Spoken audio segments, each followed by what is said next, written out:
This is Kal Kat, the Kal Katster, and it's now 2019, and yeah, the 4th January 2019, and we don't have a new calendar up, and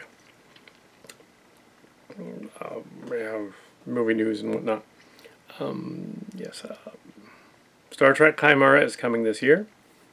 Absolutely coming this year. We're working on part 1 of the three parts that are filmed, and releasing part 1 in the first part of the year, part 2 in the middle of the year, and hopefully part 3 shortly after that. So yeah, so it's 3 parts. Anyway, so on to the next thing. Mary Poppins Returns. I went and saw Mary Poppins Returns. Completely unnecessary movie. Yeah, I'm sure a lot of other critics have mentioned this flick, and a lot of reviewers and stuff. I'm not a professional reviewer. I just do it for fun. When a movie and I see it, so they say, "Oh, it's not professional. It doesn't have clips from the show." It's like, I need to remind people that come across my channel, I can't afford the legal fees of getting the clips to air in the background. You get flagged if you do that, unless you're a big name and you got permission somehow from them to put up their clips of their trailers, because you will get flagged. Yes. The other ones managed to do it. I do not. So yeah, Mary Poppins Returns. The original was a long time ago in the 60s. I guess I saw it in a rerun and don't really remember too much about it, actually. The new one does remind you of it. It has cute songs, and it's like a better version of La La Land. But it has the same plot as the Mr. Banks story, kind of, and also it's from last year. It's also from the Christopher Robin movie. Same sort of idea.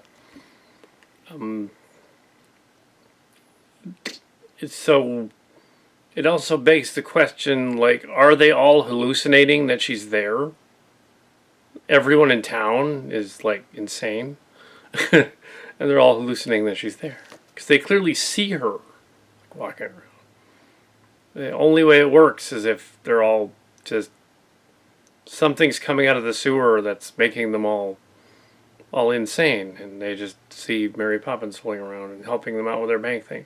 Because technically they discover the kite thing on their own, and technically there's obviously the banknote is stuck to it. Spoilers, but everybody's already seen it. So yeah, basic premise is the bank's children have grown up and had children, and there's one of them did. And the mother died, because they do that in Disney movies. There's always a parent that's not there, and so that the other parent can be ineffectual and the children can go off on an adventure. There's no Prince Charming in it necessarily, unless you count the lamplighter guy. And I don't know why they would have a lamplighter guy if the story takes place in the either late teens or early 20s. If it takes place in the late 20s or early 30s, they would definitely have, like, electric lamps. If they've got electric lamps on cars, they've got electric lamps. So I don't know why there would be like lamplighters or Learys or whatever, and that weird sort of Leary speak they were doing. It made up a bunch of stuff instead of chimney sweeps, which was... And there's this odd song when they go to this weird carnival at one point in a thing where these 3 different limerick stories they tell are kind of bawdy. I guess they're for the adults in the audience to go like, oh, that's actually about underpants, and that other one's actually about a crooked man who's doing salacious things, and this other one's about this other body person, it's a lady body person. It's like, wow, okay, Disney, okay, Disney movie. Yeah. I think no one would notice. But yeah, it's otherwise a children's story. It's like, should be G, really, maybe it's PG. Colin Firth is again playing a bad guy. Kind of like in Paddington Bear. And that street, which is the street from Harry Potter, and the street from... the flat street from Harry Potter. It was not the street where the Dursleys were from, but the street from Diagon Alley. That street with the row houses going up the side. And that's been in that. It's been in the Paddington Bear movies. It's been in the Christopher Robin movie. It's the same street. In the Christopher Robin movie, it looked almost the same. And that was just, so they used the same set with the park near it. Yeah, so it's like you're not even trying anymore with the set, at least. Sort of like, we have this set that we always use and go about doing our thing. It was unnecessary. Emily Blunt was okay, and she's a better singer than Emma Watson, but in the Beauty and the Beast. But this movie did not make billions like the Beauty and the Beast movie, which I did not include in the best movies of the year, because again, it was copying the other one. And also, yeah, the previews were rather uneventful. Secret Life of Pets again, too. Yeah, again, the one with the cat and the hairball. Yeah, it was. It had a few moments where they were emotional, and that was nice. But it was still wholly unnecessary. It's like, why did they bother with this? Just because Saving Mr. Banks movie made money? I don't know. So I'm gonna give it a. Well, it's 3 stars. It's not great. It's not great. It's like, 75% or something. It's okay. Yeah, it's fine. Some of the animation was a little weird. Trying for the and why, and the villain's motivation for taking the house is just that he wants to take it. Like, why? What is he going to do with it? Even if he did take it, then Dick Van Dyke's character will surely give it back to them. The lamplighter guy, is he supposed to be the prince? Because he isn't making any more money than the other lady is. So he's not going to be the prince. He's not going to be a breadwinner, certainly. Lighting lamps in town, which would be at that point, an art that's going away. Because if it's like the end of the 20s, early 30s, and it's supposed to be the funk of the Great Depression starting, then yeah, let's say, when does this story take place? I would have to look that up, but I'm not going to bother, because the songs are fine. It was fine. it was fine. Sort of like the Beauty and the Beast movie. It was fine. Okay. Yeah, similar feel to La La Land. But yeah, the parts where the imagination stuff goes incredibly bizarre, and they go inside the bathtub and all this weird stuff happens, or they go inside the China pot thing, and the guy with the lamplighter guy shows up and goes in the bedroom and all that. So, that seemed a little creepy to me. It's just because, like, this guy essentially walks into the children's bedrooms with a ladder, and then he's like, then they go on an adventure with Mary Poppins and the kids, and they like encounter this weird symphony, and then they return, and it was allegedly a dream, but they remember it, and they have to go and fix the pottery later on with the crazy pottery lady who's either Crimean or Southern Russian, and she's supposed to be the cousin, I guess. I guess it's loosely based on one of the books, but don't know which one's D.S. Andrews' books. But maybe the second one? Third one, maybe? So...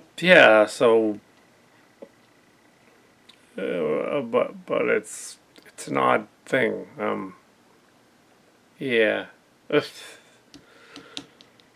So, and Angela Lansbury has a cameo at the end. She's well over 95 years old. 92 or 93 or something like that. She's really old now.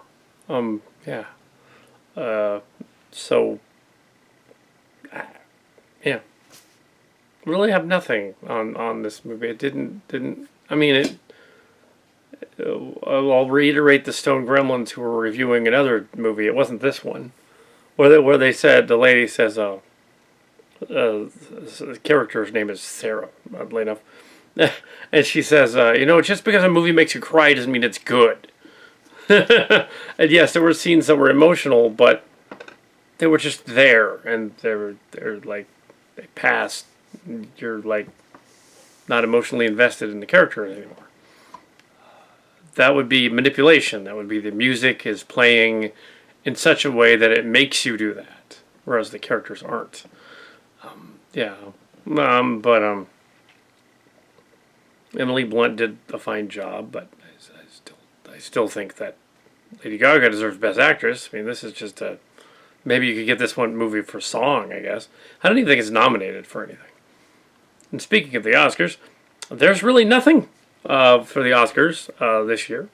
There were no late December movies that came out and stunned everyone by making $1 million and going to the Oscars. That didn't happen. So, yeah, the late February Oscars race is going to be interesting. Because, yeah, what are they going to do? Are they actually going to do Black Panther as a Best Picture nominee? Because that's a fantasy movie. They did it last year with the Fish movie, although Mark's Cards and I agreed that was more of a horror thriller with fantasy elements. So it had a story, but it was about old movies and stuff thrown in there, and it had, mental illness and other things going on that an Oscar likes. But yeah. And then there was the year that Crash won, and that movie did not deserve to win an Oscar. Not Best Picture. No. And certainly not the original Crash from years earlier. That didn't deserve it either. But there have been some years where the artsy movie has won just based on, the studio bought out the art house. So they're still cheating, but this year they're going to be less cheating. A lot of Sundance movies come out. But no, they didn't. No, this year, and it doesn't look like there's any on the horizon that are all going to be released in January. There's some football movie about these football guys. It was one of the previews, and it's like, that looks boring. Yeah, how do you make a football track movie, rags to riches story, boring? Well, there's a lot of ways to do that. It looks boring. The brothers go to football, one of them does track. Is like, oh yeah, that would really work. Okay. And it's got T-Bone in it. Which is interesting. T-Bone is in it. Yeah, I guess it's their story loosely, I guess. It's kind of like that movie nobody went to see about the 510 to France or whatever it was, where the train was being held up by the terrorist a couple of years ago, and then they were actually in it as themselves as actors. Yeah, that's not going to get an Oscar either. Yeah, that was just weird. Oh, and uber jingoistic and patriotic. Like, see, all the stuff we did leads to the next scene in our destiny, as we are destined to do something that makes us heroic. It's like, okay, that immediately makes you a little bit pretentious. But yes, if you have a movie where your heroes grow up to be heroic, and they actually know they're going to be heroic, are they really heroic? Because then they're pretentious. So yeah. Are they really? Is Mr. Banks heroic because he grew up? Not necessarily. He is kind of the villain. but yeah.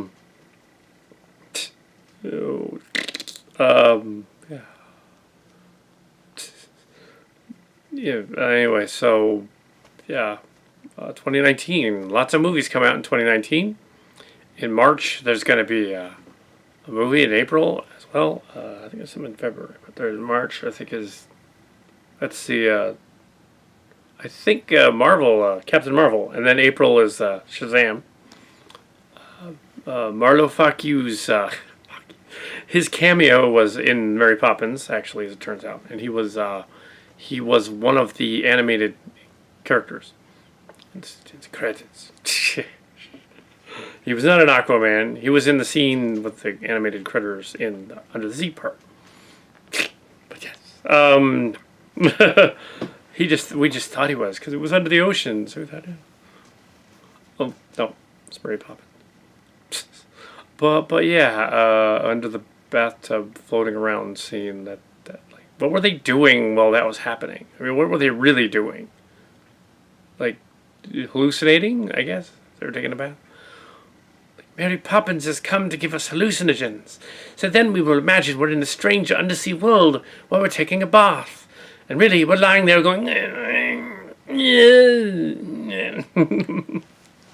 then later on, we're going to have a magical scene in which in which we break a pot, and then we imagine this like ceramic pot taking us to an adventure in a music hall where they sing bawdy songs to us, and then they disappear, and then it was a dream, but it wasn't really, because we were on barbiturates, and we were like, and then at the end, they float away on balloons at a carnival. Everyone sees this apparently. So what's going on there? Are they literally, the whole town is watching them float away on Angela Lansbury's magic balloons? Or is it some sort of drug? And they're actually sitting around the fair, and she's passing it out. She's like, here, suck some of these air out of these balloons. And they're all like, dude, we're floating. And they're just lying there like next to Angela Lansbury, like stoned out of their minds. Oh, yes. Oh. And then they go home and they're like, oh, we lost the house and everything else. And Mary Poppins wasn't even here. But the opium. Ah. And the Turkish hashish. Ah. Oops. Just kidding. They were not on opium. That might explain a few things. The opiate crisis. Yes. Yeah, Mary Poppins. Yeah, there was no druggies in it, but man, the first one was in the 60s, and they did have that cartoon sequence. This one did that full, like, bore, so I suppose if you were stoned out of your mind, you'd probably think those scenes were pretty cool. You'd be like, dude, she's floating, man. They're going on a magical bike adventure. It's odd. It's really odd. They did throw a few lines from Batman in it, which was strange. But yes, and the symbol, yeah, well, Disney. You know. And how does that Dumbo movie work? Because science do a thing on would Dumbo actually be able to fly with his ears like that? Probably not. His ears would have to be at least 3 times longer. And they'd have to be attached to his it wouldn't work for it to be on his ears, because they wouldn't be wings. They would be sort of, yeah, that doesn't work. Because they made it live action now, so you have to wonder, you see. Oh, and the Baby of Mine song is in there. Ah, that song is, oh man, it's going to be depressing, that movie. Anyway, so yeah, Mary Poppins. And The Lion King is coming out. No, before I go, a remake of The Lion King, which an audience-packed house watching this Mary Poppins movie. It was a smaller theater. Had no reaction at all. None. Nobody said anything. Nobody did anything. They just watched in sort of stunned silence as the whole thing played, and not a murmur out of them. I encountered that at the Bumblebee one too. And at the Aquaman one, when they showed that trailer, and I was like, what is this? Oh, Lion King. Wow. Okay. Wait till they see the Aladdin trailer. Let's have a scene. Teaser trailer. Yeah. That'll really get to him. To think Will Smith is the genie in that one. How does that work? And there's Houdini, the kitty. Anyway, go on.